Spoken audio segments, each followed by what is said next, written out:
Prišiel som za komikom Hugom. Naposledy to bolo síce ohromne veselé, ako vyskočil na bránu. Ja som sa bál, že si ublíži.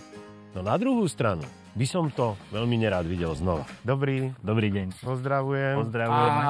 Už si tam. Zaskočilo ma, že Hugo stále visí na bráne. Ja som tu dnes od toho, že chcem vidieť, čo Hugo vie. Ľahni. Super. Ku mne. Výborne. Hugo, miesto. Na miesto už by bol ťažký povel odo mňa. Chcem vidieť. Hugo, miesto! A že neposlúcha. Ja vidím pokojnejšieho. Áno. Čo prechádzka? Prechádzka je komplikovaná stále. Teraz poznávam Huga konečne. No teraz to bolo také celé pekné. A toto je výkonnostný šport zrazu zase. Áno. Hugo? Ale prešli sme koľko? No. 50 metrov? Že tie začiatky sú ťažké, ale potom to ide super. To je zrazu úplne niečo iné. Áno. A ja som si predsa len na dnes prichystal taký bonus. Hugi, no čo ťa to čaká? Hugo má svoj nový postroj. Pneumatiku dáme na postroj. Ťahajúceho Huga ideme naučiť ťahať. A pozrite, aké máme voľné vodítko. Napne, pritiahnem, uvoľním, to zostáva. Áno. Ale prechádzam sa. Veľmi dôležité. Postroj má mať upínanie. Až za psom. Je tam ešte kúsok roboty, ale veľa lásky. A to mňa teší. Ďakujeme. Majte sa krásne. Ďakujeme za všetko. Prajem parádnu prechádzku. Aspoň 5 kilometrov.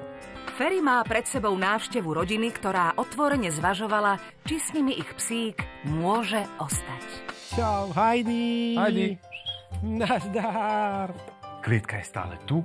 To znamená, Heidi je stále vnútri? Áno, samozrejme, že vnútri je. Na prechádzkach? Je na voľno? Je na voľno vtedy, keď som s ňou sám. Dobre. Ale keď som s deťmi, tak vôbec nie, lebo vieš, deti chodia túto jednému dieťaťu sa na druhému dieťaťu, ešte potom psa. Ja som nadšený z toho, akého šťastného psa tu vidím. A chcem s ňou ísť von. Obyčajné, dlhé vodítko. Staré odopnem. A teraz má Heidi dlhé vodítko na sebe. Môže si pobehať, koľko chce. A teraz príde ten dôležitý moment. Heidi, ku mne. A Heidi neprišla. Nezopakujem už povel, ale ťahám. A ťahám. Uvoľním a voľno. Aha. A my ideme ďalej na prechádzku. Poď. Dobre. Heidi si beha. A chytáme psa. Heidi, ku mne. Dobre. Super. A odmena. Moja úloha tu definitívne skončila. Heidi je zase krásnym príkladom toho, že naša relácia Neposlušný má zmysel. Držím palce do budúcna. Čau. Ahoj. Priatelia, Donatela som pôvodne vôbec nechcel do relácie vybrať. Som neskutočne zvedavý, kde je Donatello po niekoľkých mesiacoch. Klopí, klopí. Ahoj. Ahojte. Ale naposledy to bolo silnejšie, to štekanie. Väčšinou to trvá tak 5, maximálne 10 minút a potom už aj nevieme, že tu je. Začnite kde tú návštevu vítať s tým, že Donatello na vodítku. A až keď uvidí návštevu, tak ho zavreš. Poďme spraviť to prostredie také, aby bolo pre Donatella čo najlepšie. Jeho vlastnú posteľ. To je niečo ukľudňujúce, nie? Ktorý je napustený aromaterapiou pre psov. Aha. A ukľudňuje psov. A kameraman sa ti Hej, tu som. A tu je mňamka.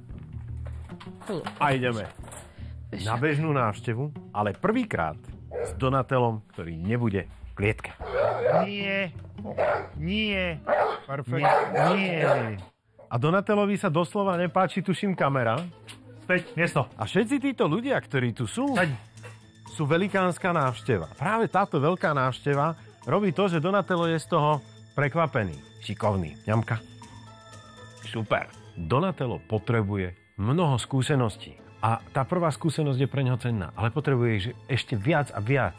No a práve preto my máme pre teba prekvapenie.